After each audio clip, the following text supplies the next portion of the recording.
Well, hello, everyone. Welcome to another episode of the Venor Effect. So, at the Venor Effect, we are a magnetic force of aligned visibility where purpose driven brands, visionary leaders, and conscious creatives rise together by activating the ecosystems beyond the audience. It's the art of turning presence into power, storytelling into legacy, and relationships into renovating wealth. At its core, the Venor Effect is about healing the world through media, influence, and international collaboration from the inside out. Today, I have my beautiful guest that you guys seen before, the beautiful Murray Jackson. Welcome again. Thank you. You're Thank you, Alicia. welcome, of course. And today, we are welcomed by the powerful Aldwyn Altuney. Welcome, everyone, to this power conversation on something I believe is essential in the new era of business of how to build a global brand with purpose, alignment, and visibility that actually creates impact. Today, we're joined by a woman who's been mastering this for decades. Aldwyn Altuney, also known as the Media Queen. She's a journalist, publicist, speaker, activist, and the force behind the Mass Media Mastery Program and the Global Good News Challenge. From interviewing global icons to helping leaders rise into the spotlight, Aldrin has turned storytelling into legacy within the 40 years of experience in media across Australia and beyond. He has helped thousands get their message into the world through conscious and impactful storytelling.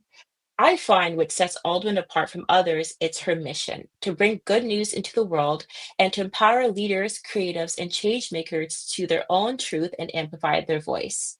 Aldrin, welcome. It's an honor to share the space with you today. And for those who are meeting you for the first time on the Venoric Effect, how would you like to introduce yourself these days? Hello, Alicia Murray. Thank you so much for having me on your show. Well, Media Queen is a lot easier to say than Aldwyn Altuney, and so a lot of people just call me the Media Queen nowadays. Although Aldwyn, if you do want to call me by my first name, and actually Aldwyn means old one or old friend, and it's actually a beautiful name. It's an old Celtic name that was given to me when my mum was 8 months pregnant to me, and a dear friend of my parents called Aldwyn actually died while mum was 8 months pregnant to me, and so they passed the name on to me. So it has quite a bit of significance there. That's a Yeah, beautiful Alicia. story. Yeah, yeah. I know that. Thank That's you, good. thank you. And I have Greek, Turkish, Ukrainian background. If you're wondering what the heritage of my name is and my background, and So you I could do. just go by. Sorry. Sorry, Owen. So you could go. Keep going, please. Keep going. Yeah, thank you.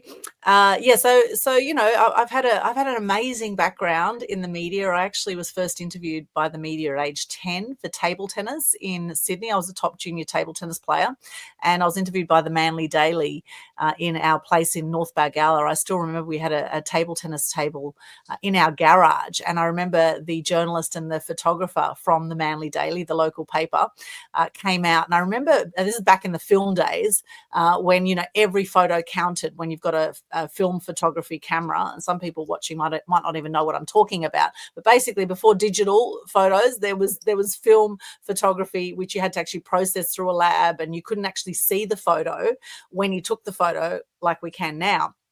And Yeah. the photographer got up on a ladder, and I had the bat and ball in my hand. I was looking up at this photographer up on the ladder, he was getting a shot down, taking a photo of me down with my bat and ball with the table tennis table. And I looked up at him and I thought, wow, that looks like a really fun thing to do. I'd love to do something like that one day. And that was where really the seed was planted for my media journey. And then at age 11, I was interviewed on national television on Channel 7, a show called Cartoon Connection in front of 2 million people. And I had my first media training at age 11 as well. And then I did a radio show at 13, and then went on and did a media degree and worked as a journalist for 20 years in TV, radio and print. And now I've had my own media business actually for about 20 years as well. So it's been an extraordinary ride. I'm only 51 and I feel like I'm just getting started. Actually, I can't believe I'm actually 50 already, but it kind of feels like life is speeding up the more I Right. get into flow, and the more I venture into the world of mass media now. Right. It seems like you already lived like nine different lives already, and you're still young and beautiful and thriving. And I agree, it feels like we're just getting started. We're just getting all the experience that you've had in your past and into now. It's a really exciting journey and exciting time for you, especially from all your other experience in the past and heading into the future now with all this media and technology that's, shoved into our faces, right? That's amazing. You're a really powerful woman behind a very powerful name. Oh, thank you, Alicia. Thank you. I really appreciate it. And it's taken a lot of work to get Bet. to this point, let me tell you, because, Mhm. for a long time growing up, I was actually bullied as a kid, as a first generation Australian with Greek, Turkish, Ukrainian background. I Mhm. was bullied. I saw a lot of cruelty around me. I used to watch a lot of negative news. My dad was someone who watched, at least 2 hours of mainstream media every night. And Mhm. he would go from one news channel to the next to the next. We'd watch the local news, the national news, the world news. And like 99% of it was negative, right? And I remember one night watching the news with my dad being so upset by what I saw, by, the crime and the killings and all the negativity that comes with mainstream media. And I went to dad in tears and I said, why is the world like this? Why are people so cruel? And he hugged me. He said, darling, that's just how the world is.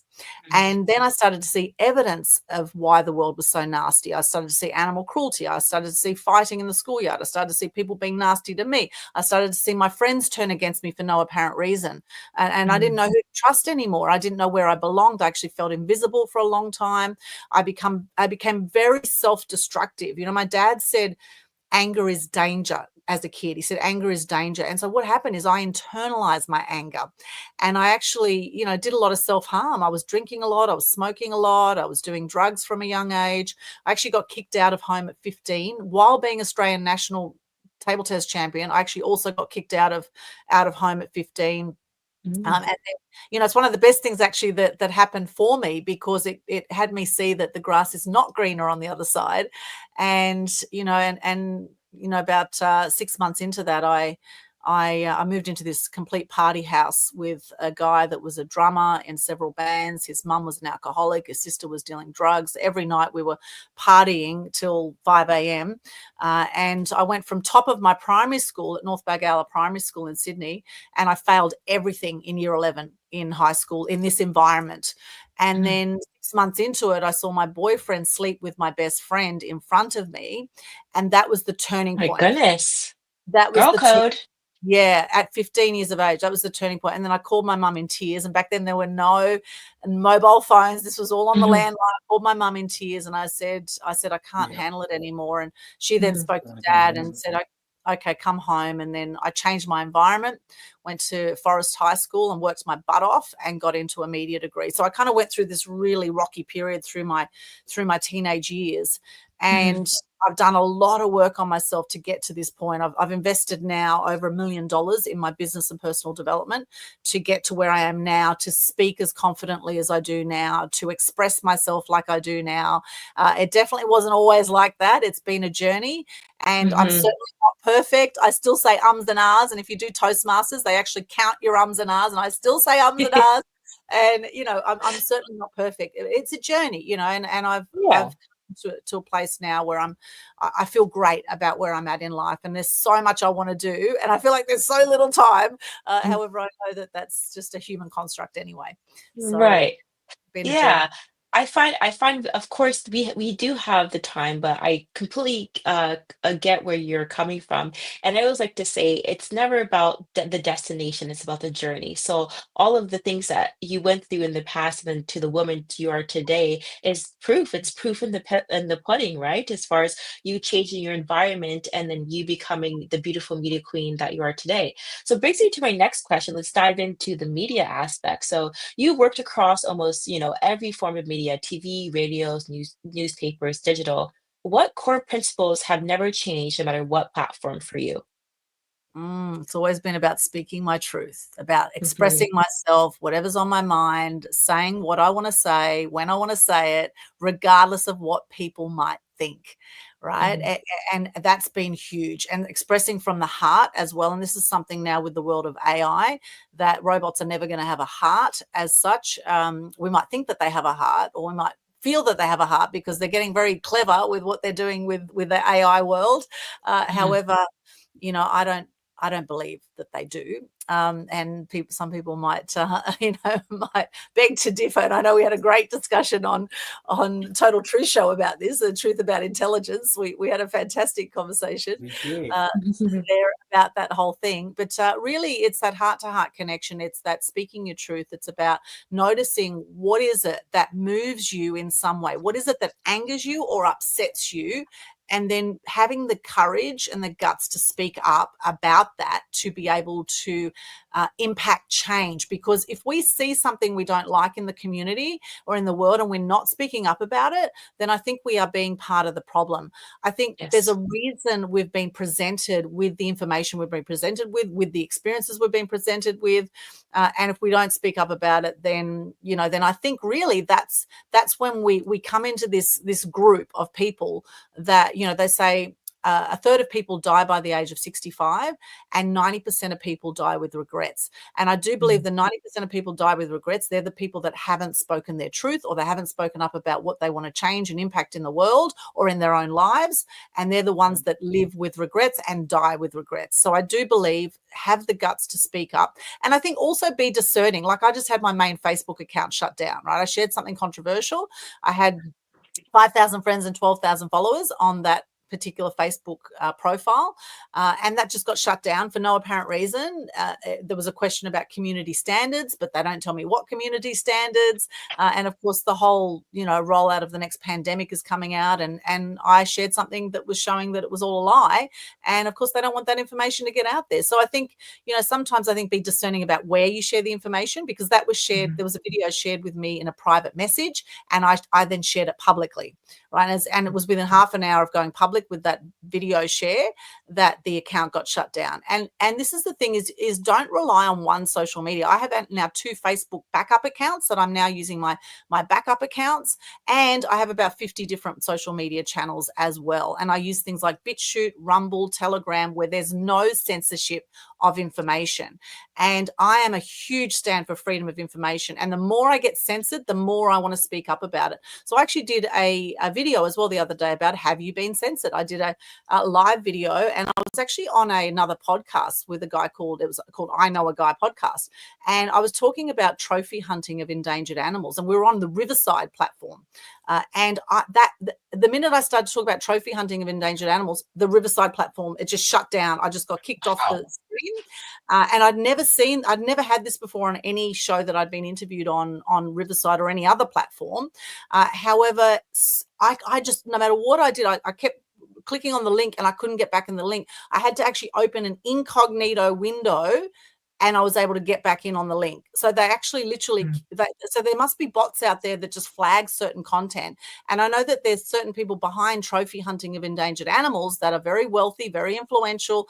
And the way that AI is moving and the way that the bots work is that they flag certain content and they don't want people speaking about it.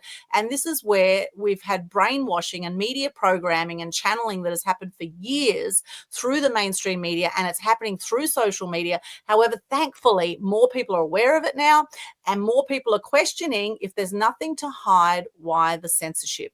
If there's nothing to hide, why the censorship? Because I truly believe, if you have cancer, for example, you would look up every single bit of information about how to treat cancer, you know, naturally or otherwise, rather than just go straight with the chemotherapy, because more people die from the treatment of cancer than from cancer itself, right? And this is well known. There's documentaries like Cancer, the Forbidden Cures out there, which I actually have featured in my Conscious Community Global Facebook group. In there's a whole lot of amazing documentaries which help wake people up or help have people question what their version of reality is. And I'm certainly not someone who can say I know all the answers or I know the whole truth and nothing but the truth about everything going on in the world, because we can only go by what we see, what we experience, what we research, right? However, how do we know what we're researching is actually the truth? Right. All we can do really is come back to center. And I believe our superconscious, I believe we know within ourselves what the truth is instinctively. However, whether we trust that version of truth that comes to us, and I know Murray does a lot of energetic work. I know you know what I'm talking about here. You know, it's actually tuning into does this feel right for me? Does this feel like the truth for me? And we can only really go by our experiences, and of course we've got channeling through, Hollywood. I mean, the movie Out of Shadows explains perfectly how we've been Yes. brainwashed through Hollywood and through the education system to believe certain things which may not necessarily be true. And a great question at the start of the Out of Shadows documentary is, what do you believe to be true that isn't? Or why do you believe what you believe, right? Great question. Why do you believe what you believe? And what do you believe to be true that perhaps isn't? So always Right. questioning your I version of love reality. that. Yeah, Murray, I was going to ask you, what is your spiritual connection or spiritual perception of the details that Aldwyn just mentioned?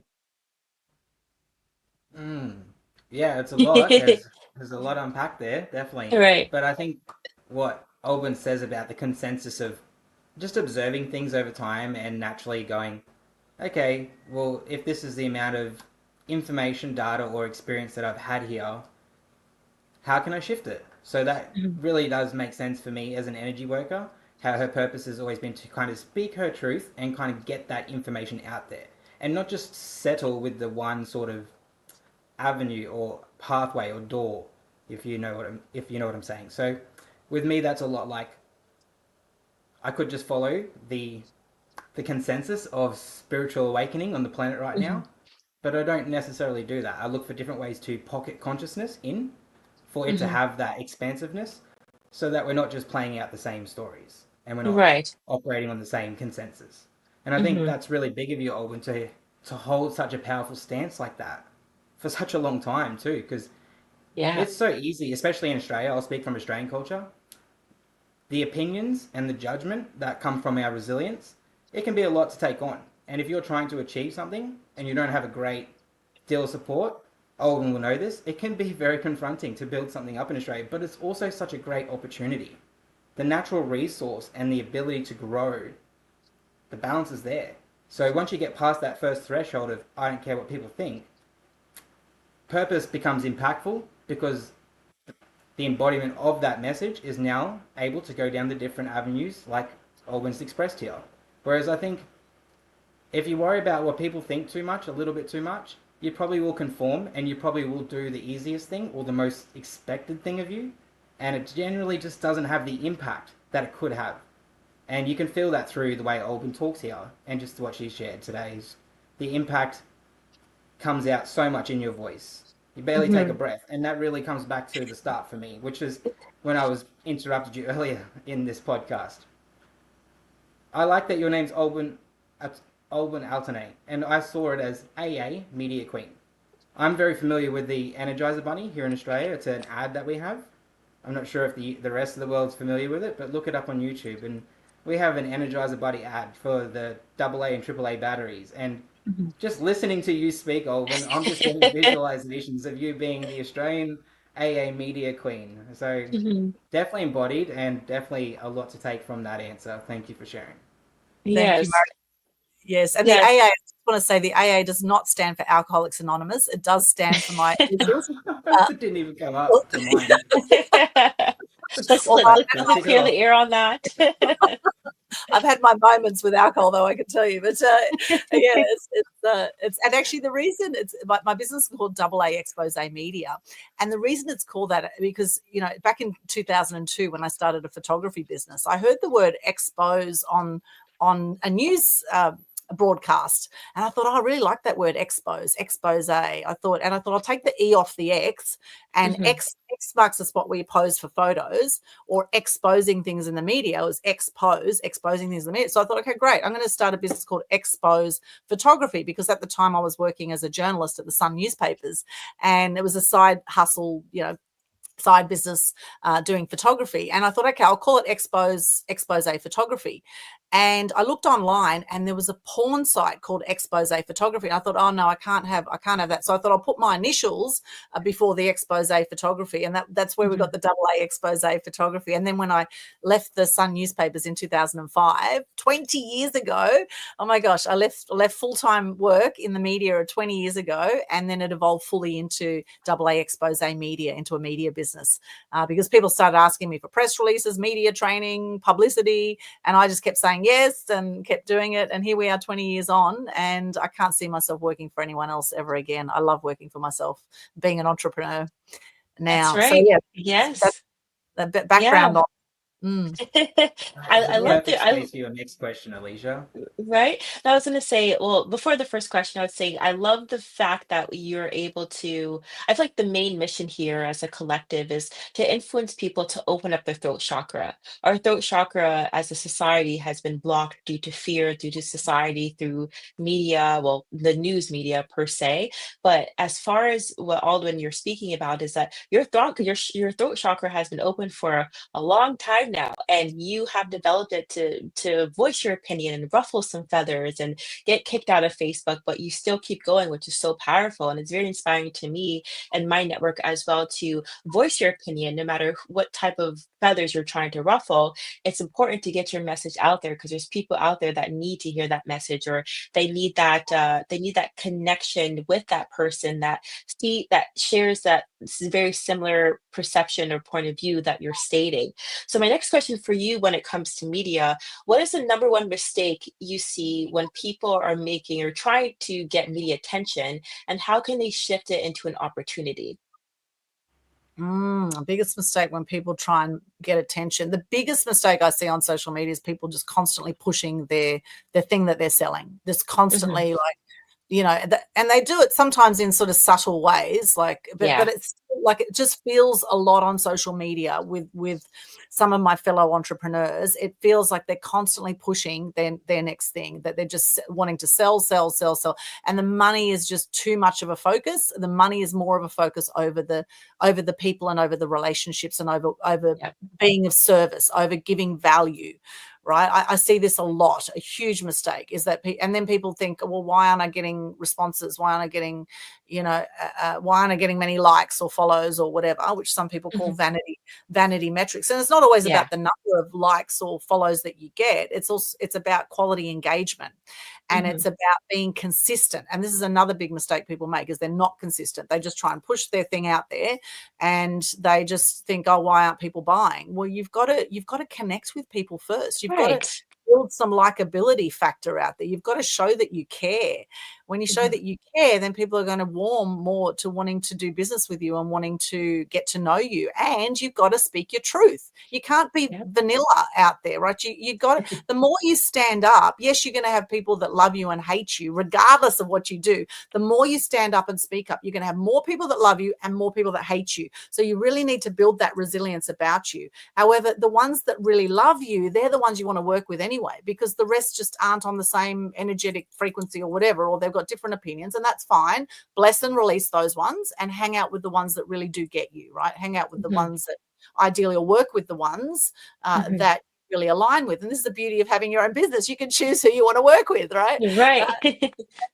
I love that. So I think that's the biggest things, is that people aren't consistent. They're just constantly pushing their thing, and they just don't have the staying power. And this is where, in the world of podcasts, so in 2018 we had 500,000 podcasts worldwide. Now we have over 5 million podcasts, and most of those podcasts out there, there's not more than 3 shows, and even less, more than 10 shows out there, right? So it just goes to show that while we've had 5 million podcasts, not many people have been consistent with their podcast, because they think, oh, it takes too much time, not getting enough back for the time that I'm putting into these podcasts.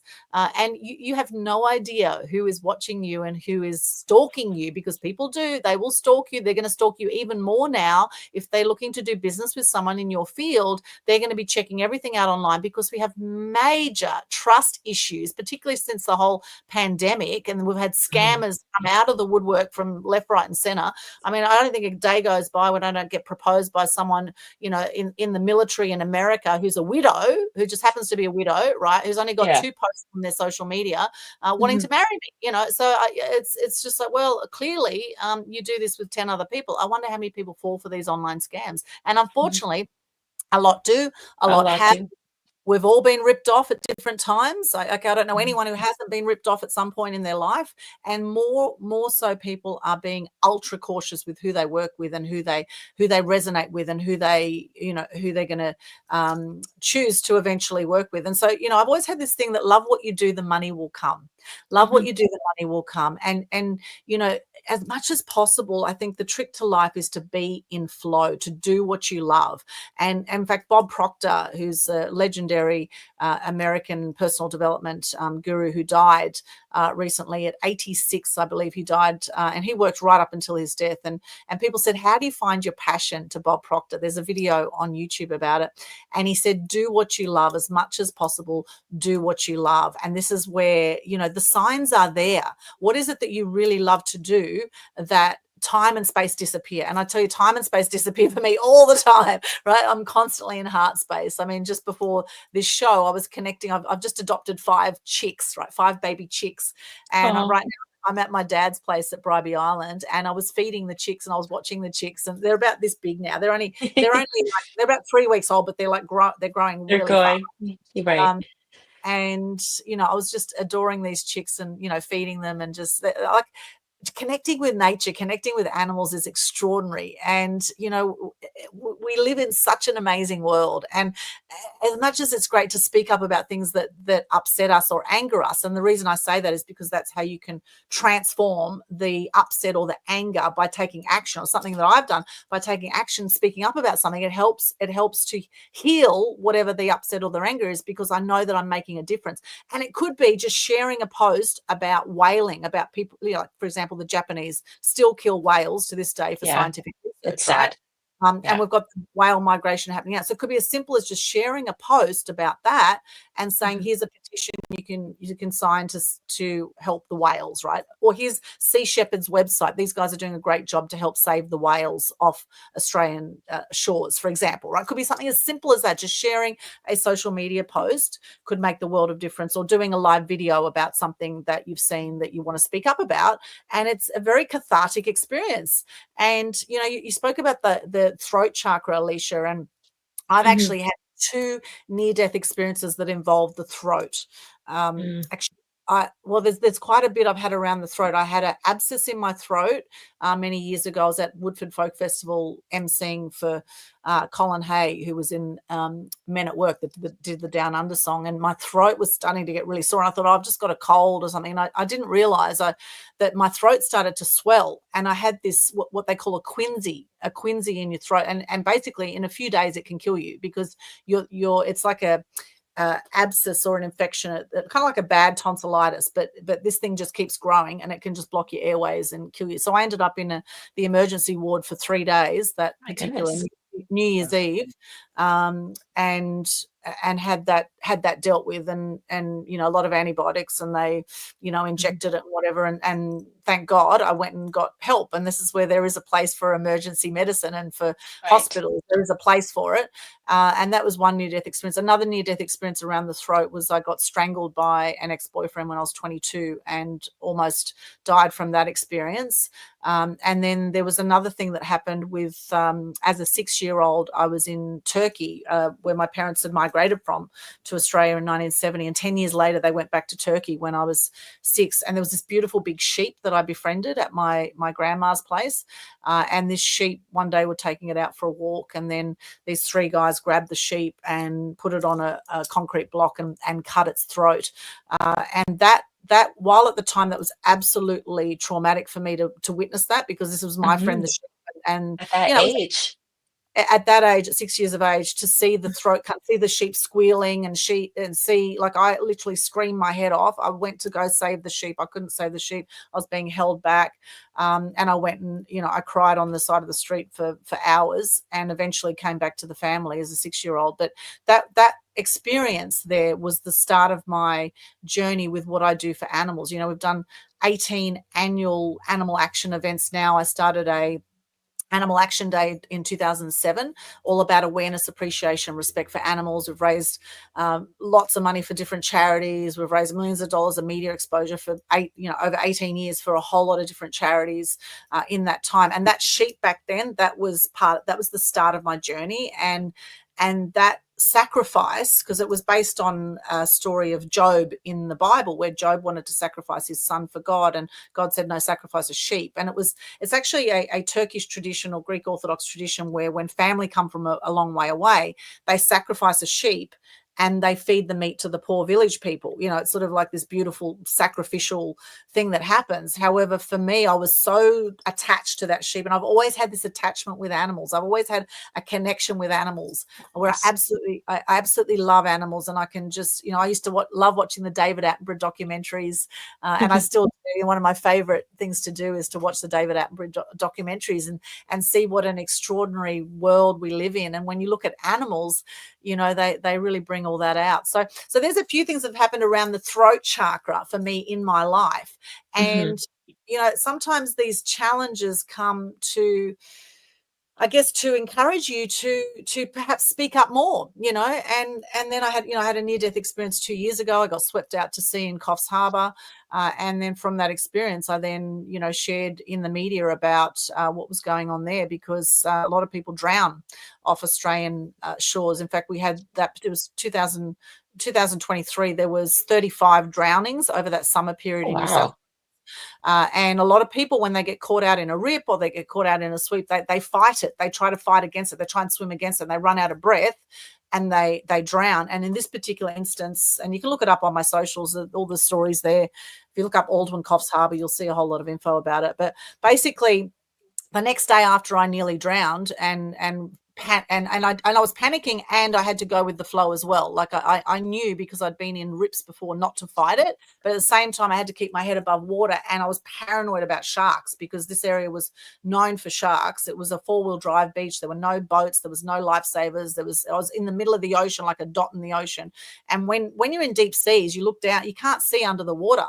And so there I was, paranoid about sharks, etc. And, thank God I had some friends back at shore that found help, and they found some guys on jet skis that came out and got me, and another guy on a surfboard, etc. It was quite an ordeal. However, I went researching within 24 hours. I researched about the area. I thought, I wonder if there's been drownings in this area. And I looked up and I found the council website that said this is a safe area for children to swim. And I thought to myself, this is not a safe area for children to swim. Definitely not. Yeah.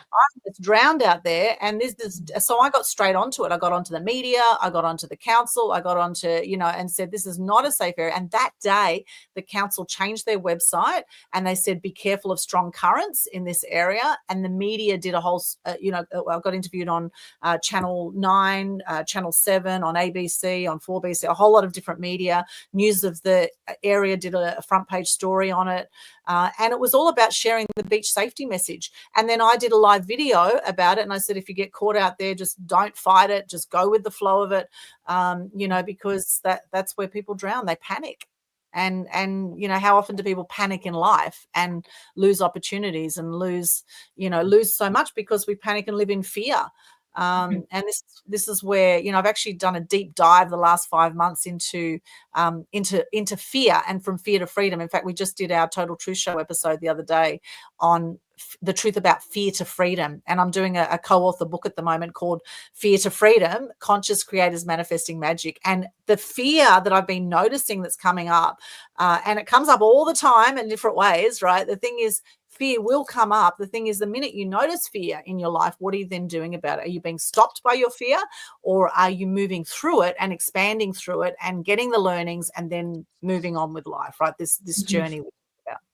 Right. I feel like a lot of people can relate to the story you just told about you being in the middle of the ocean and not really knowing what's underneath you, related to the fear-based tactic of going from fear to freedom.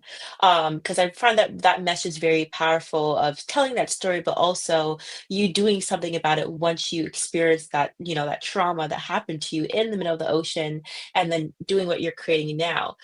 So my next question for you, I would love to dive into the global brand aspect of this. So I was going to ask you, as far as for myself, Venora, we are empowering global citizens to step into a conscious wealth and visibility. And you built something on the Gold Coast in Australia, but with international ripples. What keeps you globally minded while staying rooted in your community, and staying rooted in your community, but expanding that internationally as well? Great question, Alicia. Well, really, whether we like it or not, if you want to get your message out to the world, which is very easy now with social media, then you need to go where the people are, right? You need to put yourself out there. Now, I've always, I've always been a visionary, I guess. I've always been ambitious. I think as a table tennis player from a young age, I've been very ambitious. I was dux of my primary school. So from a young age, I was very good student, I guess, from a young age. I worked hard, I studied hard. And I know also that there was part of that was that I wanted my dad's love. My dad used to spend a lot of time with my brother.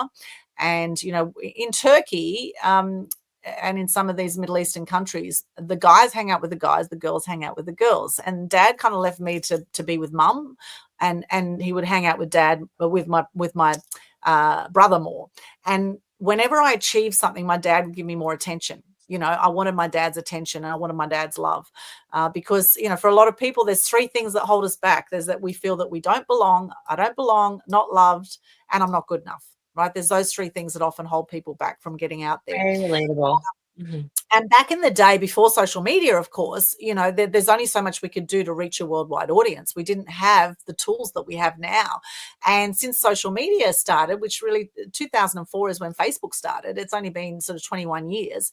And now we have over 5 billion of the world's 9 billion population are active social media users, right? Over 5 billion people. So if you want to reach the masses with your message, if you want to impact change, you have to be thinking globally, and you have to be on as many different, I believe, social media channels as possible to really reach people across the world as you can. If you look at my Linktree list, the Linktree /Aldwyn, you'll see I've got about 50 different social media outlets out there. Now, that I'm about message to the masses. So I'm going to go where the masses are. I'm on Pinterest, I'm on TikTok, I'm on X, I'm on, as many different platforms as possible. Now, strategically for marketing, you don't have to be on all of those channels, right? Some people say, well, just focus on LinkedIn. If that's where your market is, just focus there, because 80% of people are decision makers or business owners on LinkedIn, right? So you could focus your marketing efforts in just a few places. But the thing is, people are going to Google you, right?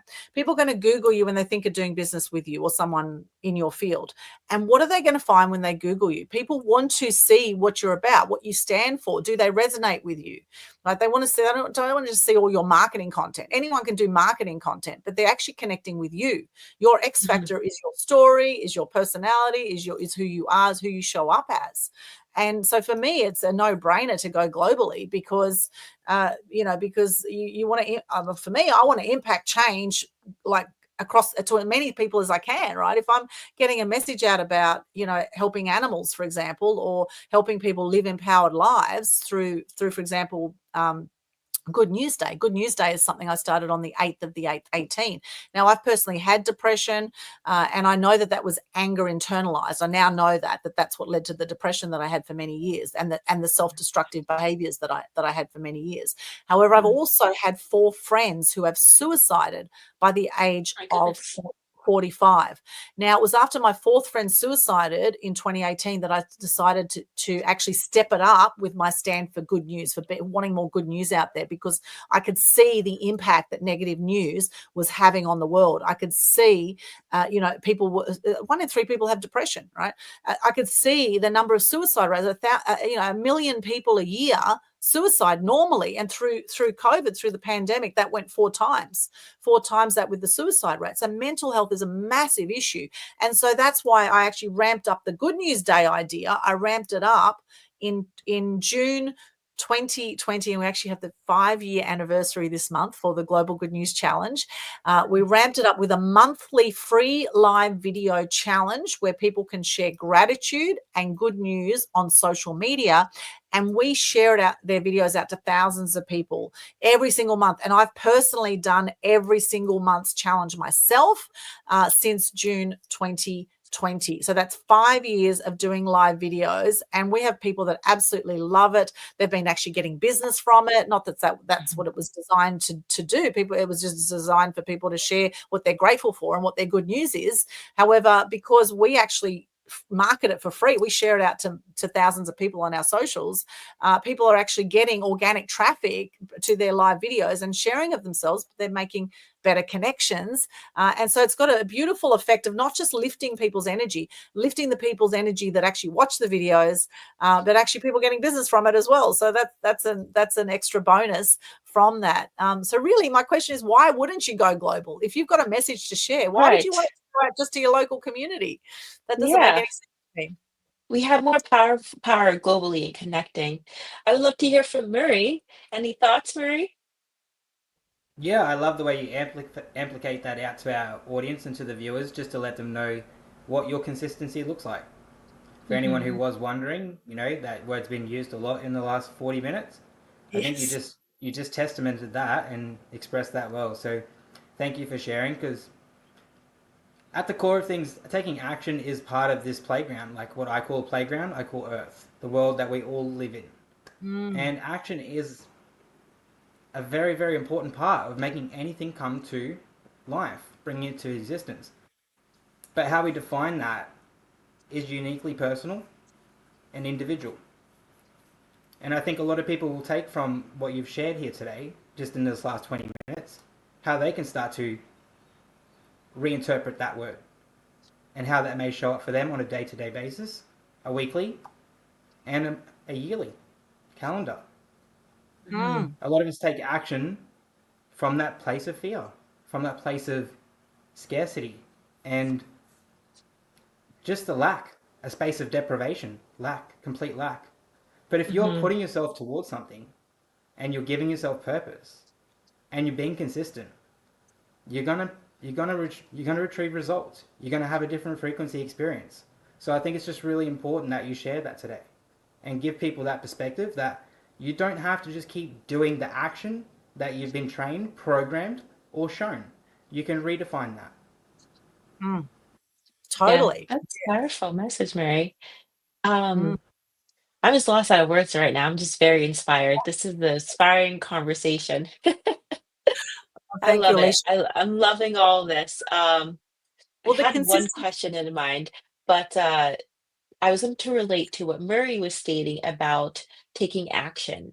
There's a lot of entrepreneurs or people that look at entrepreneurship as more of it's a very personal, spiritual journey, but also a physical and action journey as well.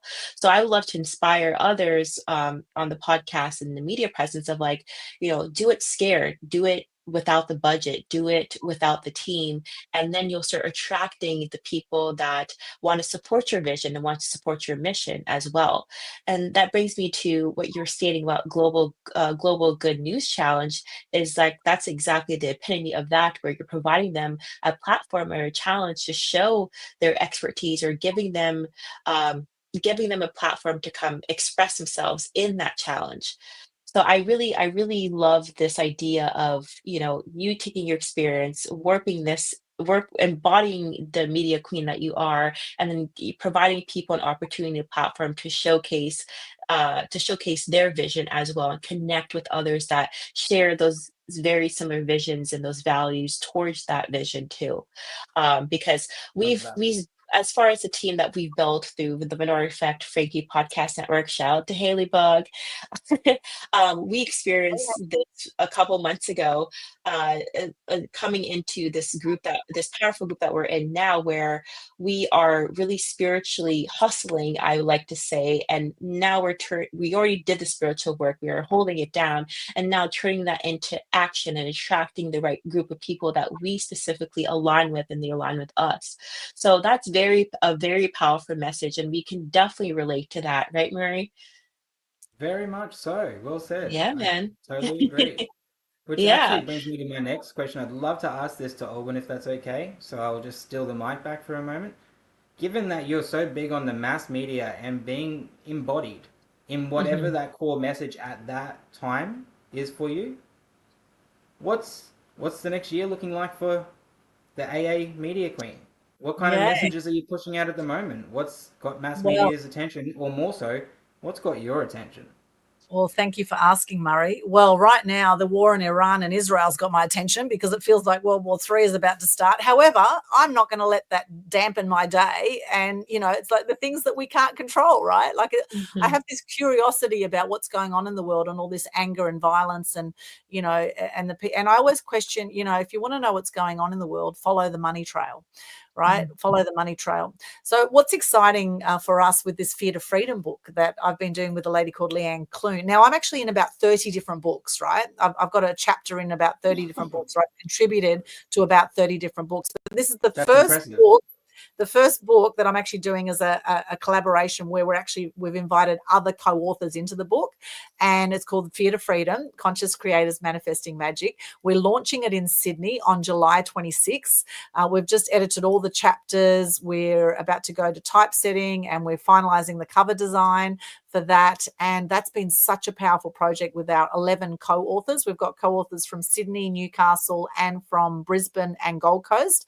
And it's been such an amazing project. Like literally, it's been a transformative project, this whole Fear to Freedom thing. We've had deaths, we've had health challenges happen amongst people. We've had, there's so much has come up for people around fear. Amazing. Noticing their fear during this whole project and then transforming the fear. Because the whole concept was when Leanne and I got together, we said, we want to do a really inspiring book. Okay, what are the most inspiring stories out there? Well, they're usually where people have had some really dark experiences and then they've come to the light. Okay, and there's always light at the end of every tunnel. There's always breakthroughs at the end of every breakdown. It's just about staying on the roller coaster ride of life.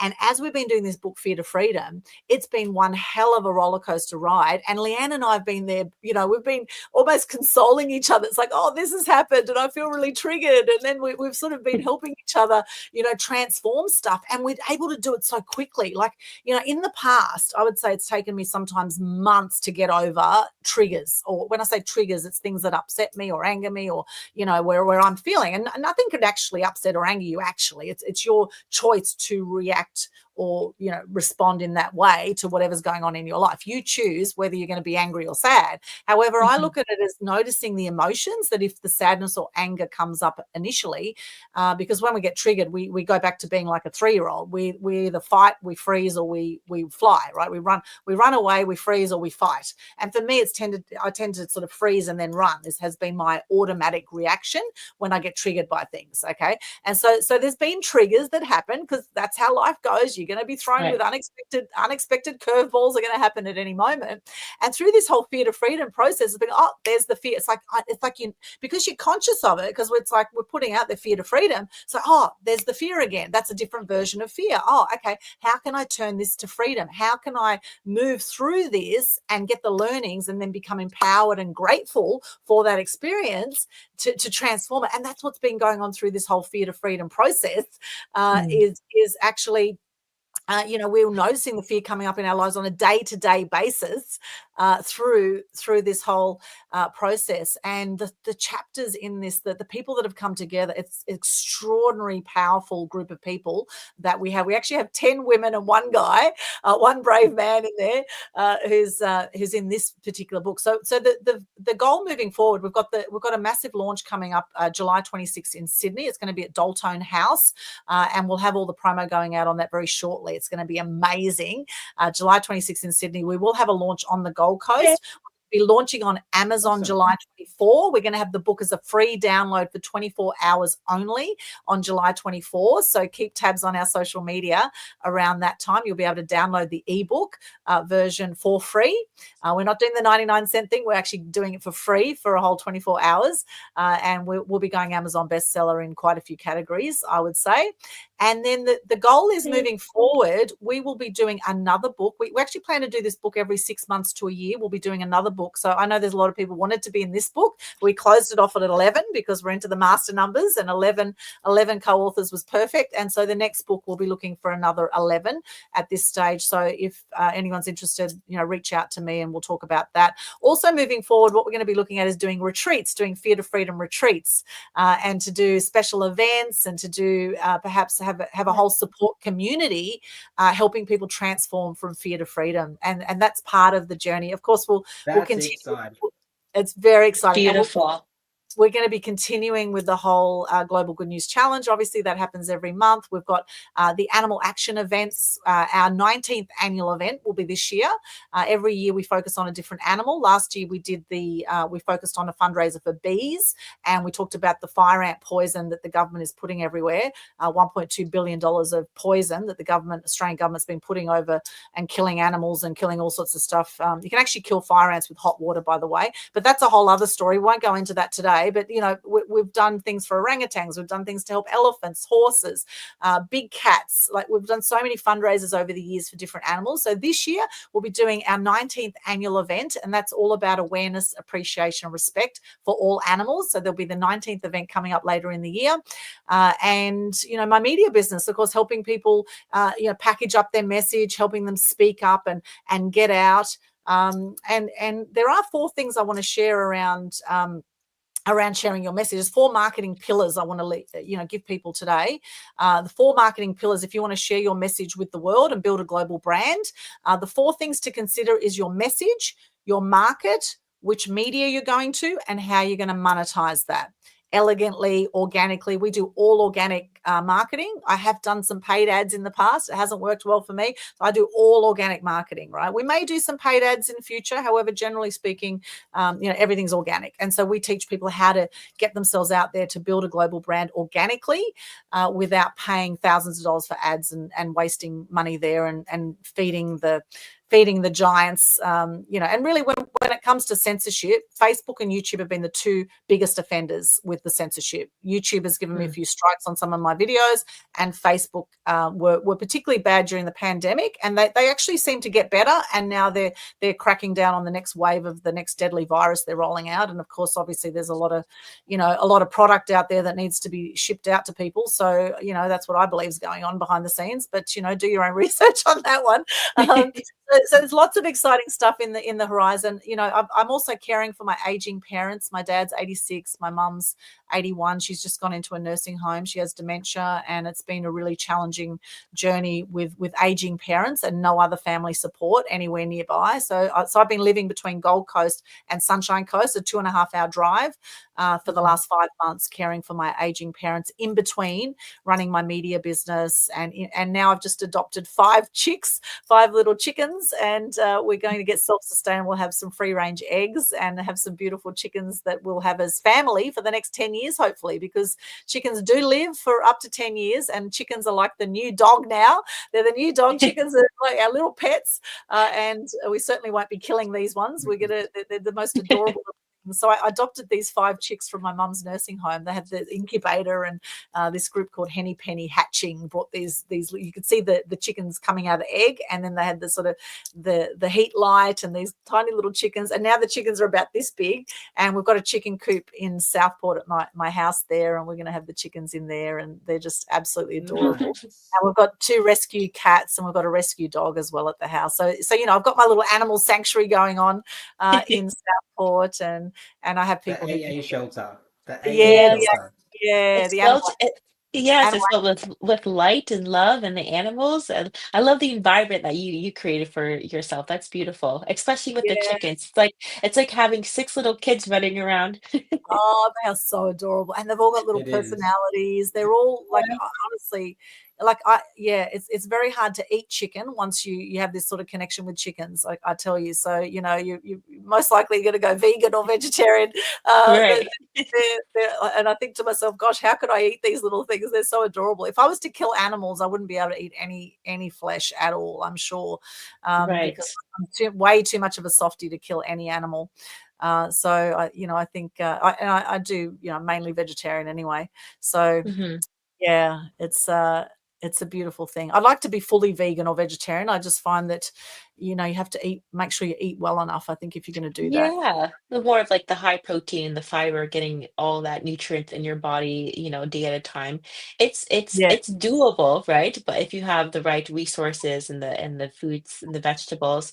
But I love that. I love your story, Aldwyn, and you're so inspiring. I'd love to get into more of your story. So if you could go back and speak to your younger self at the start of your media journey, what one truth would you tell her about purpose and power? I'd say you're Great amazing. question. I'd say Great question. you're amazing, you're beautiful. Don't let anyone tell you otherwise, and don't let other people shake your beauty and your, and when I say beauty, your magnificence as a human being. You deserve to be here. You deserve to live a full life, and Yes. you're worthy, and you're beautiful, and you belong, and you're loved. And I'd say Yes. all those things, because for a long time I didn't believe that at all. I didn't believe I was good enough, and it was like I became an overachiever. I became an overachiever to prove I was good enough. And I am highly ambitious, but I don't do it from a place of that I don't feel good enough anymore. I've done a lot of work on myself, and I think that personal development is crucial to do the work on yourself. Landmark Education was a transformative program for me when I did that in 2006. That was one of the programs that was absolutely transformational. I've done things like hypnosis. I've done past life regression. I've done NLP. I've done so many different programs. I've done the inner work. I've done the women's circles. I've done the plant medicine. I've done so much work on myself, and I continue to invest in myself, because you are with yourself from the beginning. You're with yourself till the end. Get to know yourself, get to know yourself and get to love yourself, because often I think we can be so hard on ourselves. I hear people saying, "Oh, you're such an idiot," to themselves. I say, don't say that to yourself. You're not an idiot, right? Just notice conversations that we have with ourselves. And for a long time, I did not love myself. I did not feel I belong. I did not feel good enough. And I know that I'm beautiful just as I am, and everything is perfect. Everything's in divine order, right? And that's my wish for everybody. That's my wish for you, to see that you are a miracle of life.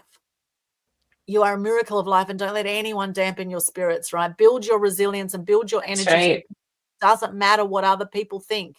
It doesn't matter what other people say. It's about, how are you showing up? How are you doing life? How are you experiencing your journey of life? How are you choosing to live your life? How are you choosing to respond to situations, right? Are you choosing to live in fear, right? I was watching the Iran-Israel thing going, wow, this is really interesting. It's really interesting that there's so much anger amongst it. It's like, Iran, I'm going to get you back, Israel's bomb. It's like, what is this? It's like bloody, like kids in a playground fighting. Like, what the hell? It's just like two cocks fighting. Now, the cockfighting, now that's another thing that very much upsets me, but let's not go down the cockfighting thing. Right. Very cool thing that happened through Asia. Very, very cruel.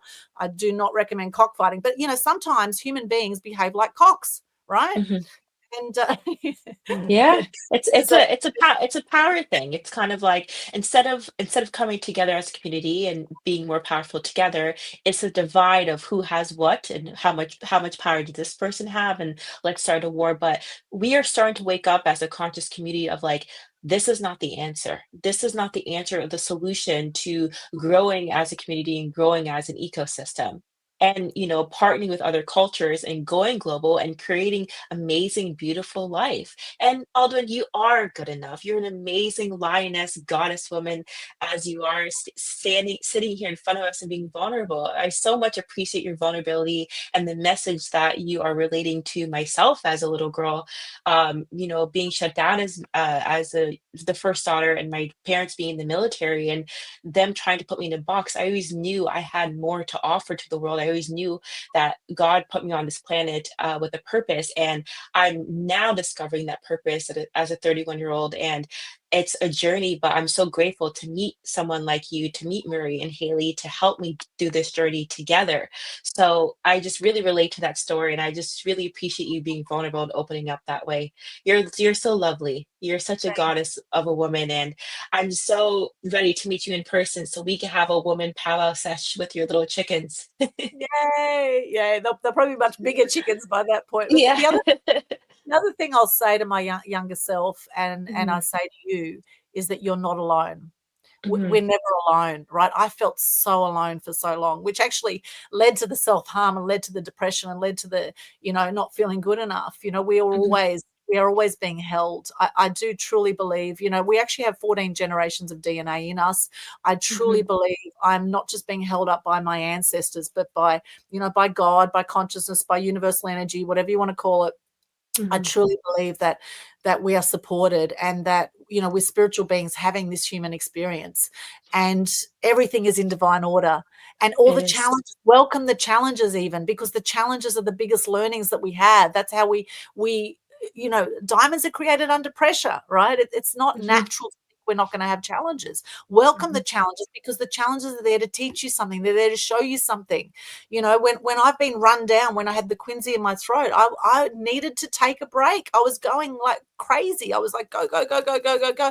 And every time I've got sick, it's been like, oh, I need to just rest. I need to just take a break. I need some time to just self-nurture. I need time to just maybe just meditate a little bit, or to have a spa or a sauna, or go to yoga, or get into the ocean, or, and I still go in the ocean a lot. I love the ocean. It certainly hasn't Mhm. stopped me going out there, having this near-death experience. I absolutely love the ocean. I get in the sun to get grounded. The simple things in life, they say, are often the best, and often they're free, right?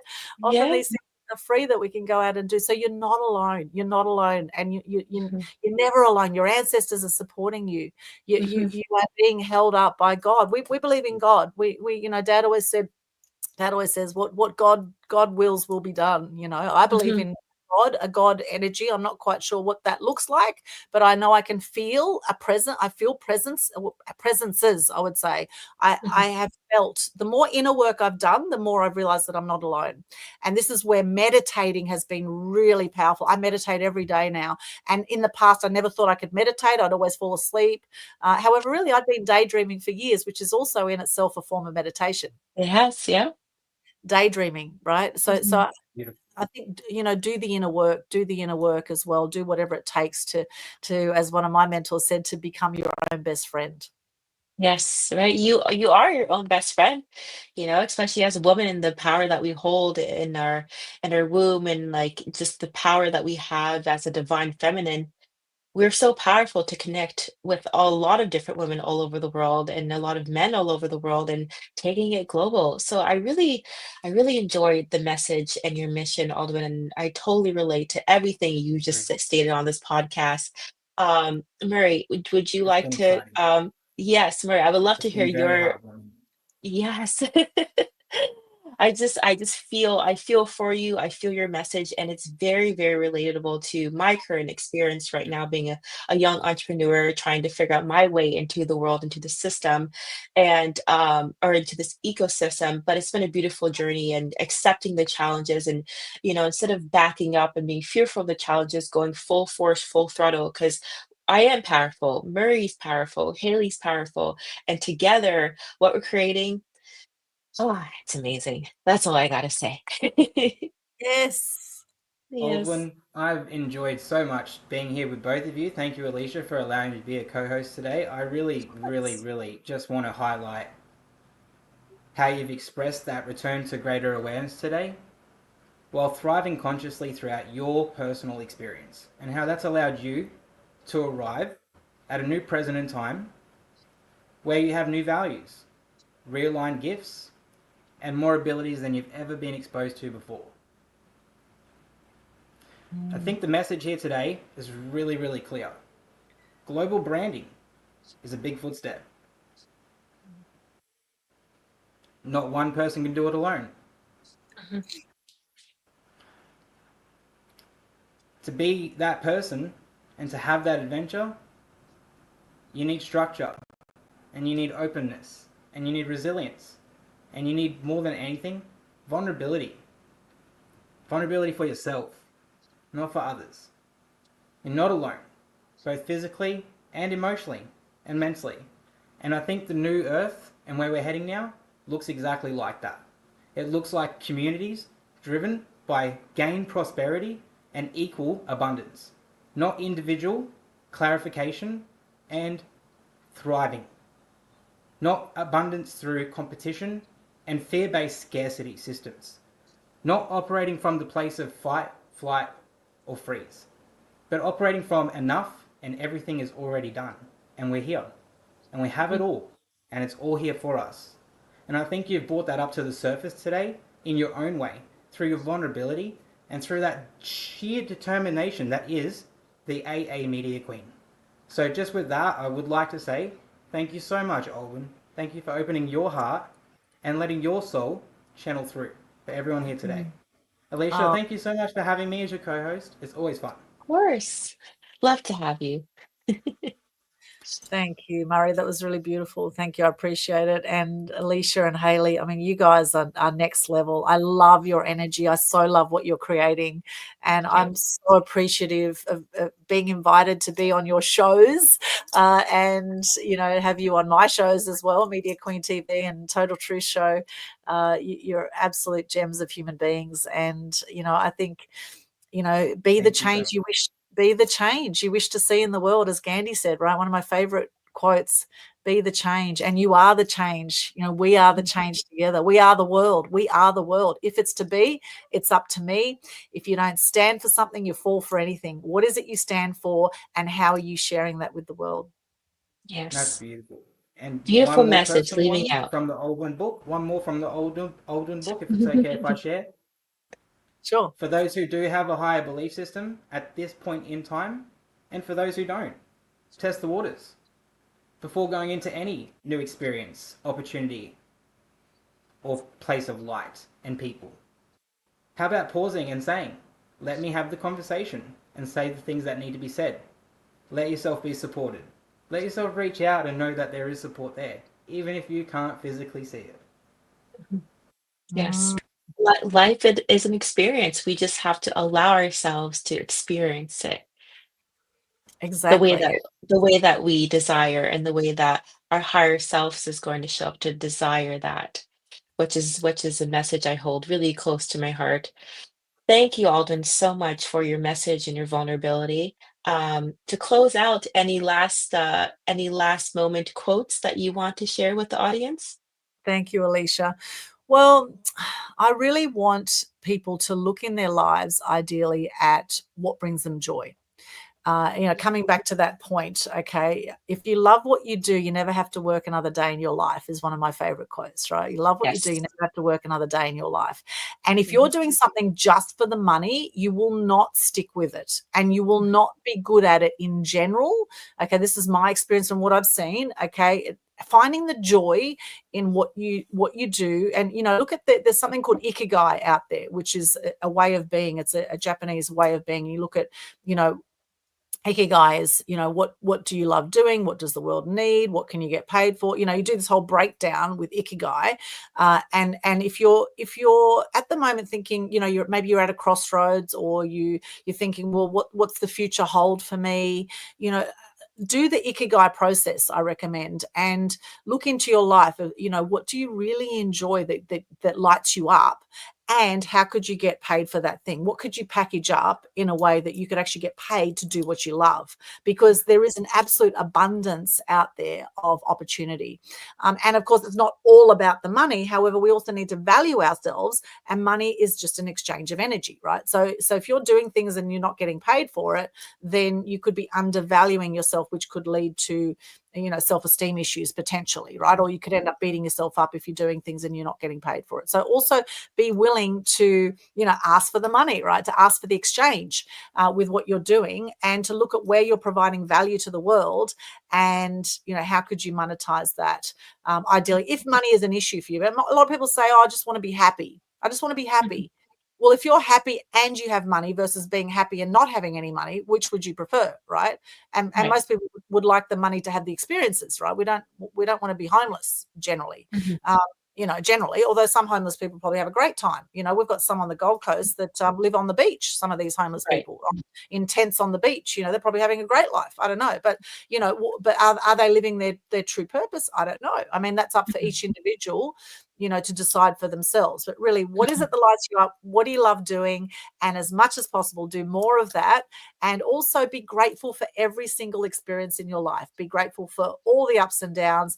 And back to the Iran-Israel thing, we can't control what goes on within Iran, Israel, or any other country. There's no winners in war except for the people that make the weapons. Okay, there's no winners in war. My heart goes out to all the people that die or get injured from wars. That's where my heart goes out to them. And I just channel and send love over to those countries, because really at the end of the day, it's one earth. We are in one world. We're all in this together. Let's learn to get along, to create more kindness, compassion, and also get that it's a yin yang of life. There's always going to be a dark side and a light side as well, right? We're not going to be able to change everyone's mind on things. We're not going to be able to always change the darkness and transform it to light, right? That's not always going to happen. But what is it you stand for? Keep standing for the light, keep being the light, keep being the best version of you. And that's how you'll have the best experience of life, no matter what is going on around you or what is going on the news or what is going on in any country or whatever. It's about how you live your life.